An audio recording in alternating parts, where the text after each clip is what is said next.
Why have you never stood next to nobody? Because you studied the 48 laws of power. Nah, man, that's whack. And he knew exactly what I meant because he'd been standing next to something his entire career. Right. He stood next to Biggie. You put hot on him. That's stand next to the fight if you want, right? You stood next to Mace. Stood next to Jock. Look, Puffy might be the destination for anybody going nowhere. He's not wrong. Y'all are fucked. Nobody survived him.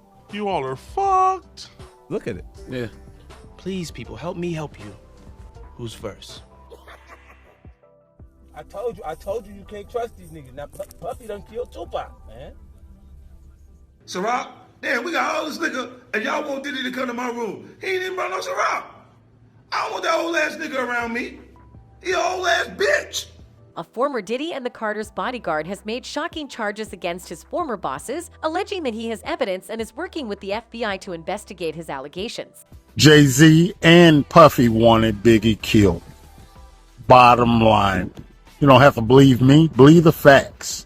This bodyguard, known as Uncle Ron, has alleged that both Puffy and Jay-Z wanted to kill Biggie, and he has receipts and documentation to back up his accusations. He also stated that he did not release his information earlier because he had a family and children and did not want to put them in danger. But now that his children are all grown up, he felt it was safe to tell the world what was going on with their favorite stars. Not alone in his quest, Ron has the backing of 50 Cent, who also believes Diddy should be held accountable for the several lives he has taken and is ready to provide the FBI with information that may lead to Diddy's arrest. As you would expect, the bad boy headman is extremely angry at 50, but Uncle Fifth doesn't really give a damn. So, who are some of the killings 50 Cent has been laying on Diddy? Let's find out. Everyone is familiar with the tragic story of Biggie's unsolved death and some of the events leading up to it. He died in Los Angeles just weeks before the release of his record, Life After Death, and there have been countless rumors that Puffy was the shady businessman who profited the most from Biggie's death. Rapper 50 Cent has reiterated that over and over again. He believes that Biggie intended to leave Bad Boy Records after the release of his album, which irritated Diddy, who couldn't afford to lose his biggest talent to anybody but himself. And so did Uncle Ron.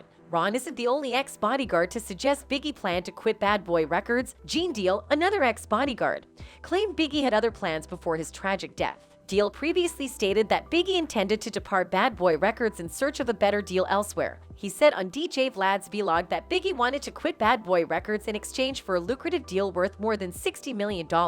When Deal had to watch over Diddy's briefcase during a flight, he saw Big's Bad Boy contract, which stated Big's revenues in increments of $250,000 but left publishing income in Puff's ownership. When he inquired about it, Biggie allegedly told him about his new contract and all the money he'd make. He said, "He showed me it had Charlie Baltimore, Cameron, Lil Cease, Lil Kim, Junior Mafia, Tracy Lee, and the commission. I think the contract was for so many years for like $62 million. It comes out to $62 million. Deal claimed that Big intended to change Junior Mafia's business practices and have them start writing and holding their own. Ready to stand with the two bodyguards, 50 Cent has also stated on several occasions that Diddy is a criminal. Why have you never stood next to nobody? Because you studied the 48 laws of power. Nah, man, that's whack. And he knew exactly what I meant because he'd been standing next to something his entire career. Right. He stood next to Biggie. You put hot on him. That's stand next to the fight if you want, right? You stood next to Mace. Stood next to Jock. Look, Puffy might be the destination for anybody going nowhere. He's not wrong. Y'all are fucked. Nobody survived him. You all are fucked. Look at it. Yeah. Please, people, help me help you. Who's first? A recent video of 50 Cent exposing Puffy for sacrificing Biggie and other celebs has gone viral on social media, with many fans stating he's not the first person to accuse Puff of sacrificing his Bad Boy record mates. As 50 said that everyone who stood beside Diddy and was linked with him ended up being a failure or broken. The internet ripped him up, alleging he was still attempting to pull Diddy down. But then more evidence against Diddy continued coming out, making his most devoted supporters doubt him. The first story to break was about a 19-year-old successful rapper who left the industry to become a pastor. From 1996 through 1999, Mason Betha, a rookie rapper with Bad Boy Records, dominated the charts with his first album Harlem World, which went platinum 4 times. Following his immense popularity, Mace announced his retirement to become a pastor, which shocked the hip-hop community. He declared his retirement from music to pursue a calling from God, alleging he had been bringing friends, children, and others to damnation. He added that rap was not real and that he departed to find and obey God in his heart. In the recent past, the Wanksta hitmaker has accused Diddy of killing not only Biggie but also planning and taking out Tupac. If at all he can put his money where his mouth is, then he surely will be useful to the FBI. And the 2 bodyguards aren't the only ones helping 50 Cent in assisting the FBI regarding Diddy's evil deeds. Another renowned figure who has been fighting to have Diddy thrown behind bars is Jaguar Wright. Puffy has been making money off of Biggie's name for longer than Biggie was alive. People keep forgetting he hadn't turned 25 yet. He was still 24 when he died. It's been over 25 years. Clearly, a Biggie Smalls verse is very valuable. So then what the fuck happened to the commission? What happened to that album? It was recorded.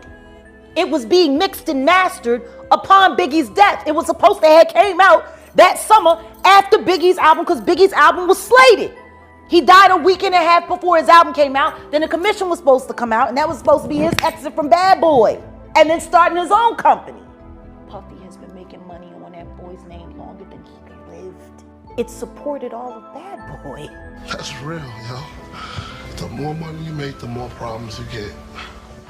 Jaguar Wright, a singer-songwriter who has made headlines in recent years for spilling the beans on Hollywood, had something to say about Diddy and how he is the sole survivor at his record label. She stated that Bad Boy Records was founded by 5 guys, 3 of whom had already died, one of whom, I'll be sure, was in a coma, and the only person who had survived without a scratch after all the commotion was Diddy, or Honeycombs as she liked to call him. Jaguar believes Diddy killed the 3 guys and has dared him to sue him if he feels she is making all that up. Jaguar went on to say that the other 4 co-founders of Bad Boy had all experienced terrible things while on the point of authoring tell-all books. Even Al B. Sure, who happily awoke from his coma, was working on his book before the catastrophe struck. It's as if someone doesn't want anything said. If tell-all books were the cause, they were all dying, then they must know something that someone doesn't want known. We all know who that person is, don't we? In a shocking video posted on Instagram in 2020, Jaguar Wright, the tell-all artist, claimed that Diddy forced male artists to perform sexual acts on him for power, failure to which he would plan to take you out. Jaguar stated that she hired an entertainment lawyer who had recently left Bad Boy, hiding the lawyer's name for fear of punishment, and that the lawyer confided in Wright and revealed a disturbing anecdote about her time at the company.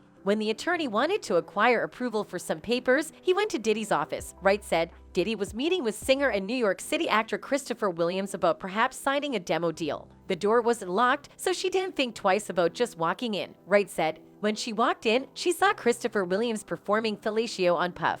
That was certainly a strange sight, but it bothered the lawyer more than it embarrassed her, so she kept her cool until Diddy brought it up the next day. He allegedly confronted her and asked if she meant to inform anyone. When she politely asked him why he hadn't locked the door, he reportedly replied, "I'll do whatever the fuck I want to do in my building. It's power." See, Diddy told the lawyer, "If I could make a man suck my dick, I could make people do anything for money." Wright was convinced that Diddy had threatened her life if she told anyone. "You better not try to do nothing to her either," Wright said. "She ain't had nothing to do with you being no sodomite, forcing men to do degrading acts just so you could prove how fucking powerful you are." It seems she knows pretty well how dangerous Diddy can be, and Lord, that lawyer was lucky to leave that company alive. Last but not least, 50 Cent also has the backing of the later rapper DMX. And so I saw Biggie smile like hard nigga, Brooklyn nigga, dude.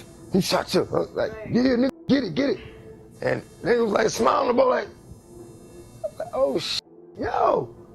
It made you realize like, oh, he's enjoying his life, man. Do you have any memories of Biggie? I only met him once. Tell us about that. Well, you know, the Locks got signed before I did. Even though I bought the Locks to our riders, you know, they got signed. They were a safer group. You know, Puff signed them. And it was a blessing and a curse because they were sure they were happy about getting signed first, and they were on the Benjamins and shit was going.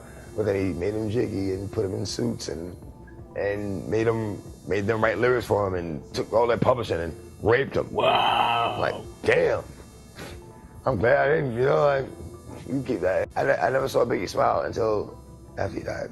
X also knew a thing or two about Puffy's evil deeds, and he may have shared some with Queens-born and raised gangster rapper. Earl Simmons, better known as DMX, died in April 2021 at White Plains Hospital in White Plains, New York, a week after suffering a heart attack. But not before exposing Diddy for the jerk that he is and how he handled the late Biggie Smalls. In an interview prior to the release of his 2012 album Undisputed, the rapper reminisced his days as an unsigned artist and related a story about almost obtaining a record deal with Bad Boy but being passed over in favor of the Locks. "You know, the Locks got signed before I did. They were a safer group, said DMX. Puff signed them, and you know it was a blessing and a curse because they were happy they got signed and they were on the Benjamins. But then Diddy made them jiggy and put them in suits and made them write lyrics for him and took their publishing and raped them. DMX went on to explain how Damien D. Rock Butler arranged for them to meet, but Diddy declined to sign him because he did not believe DMX was a viable musician. However, many skeptics now believe Diddy passed up X because he didn't find him attractive enough to meet his sexual demand after it became clear that Diddy had a thing for guys. DMX, just like 50, repeatedly told of how Diddy was only out to give rappers a shady deal and then kill them, leaving him as the sole owner of their musical rights. No one is a victim of this evil vice more than the legendary Biggie Smalls himself, and his mother has been voicing her opinion on this for decades.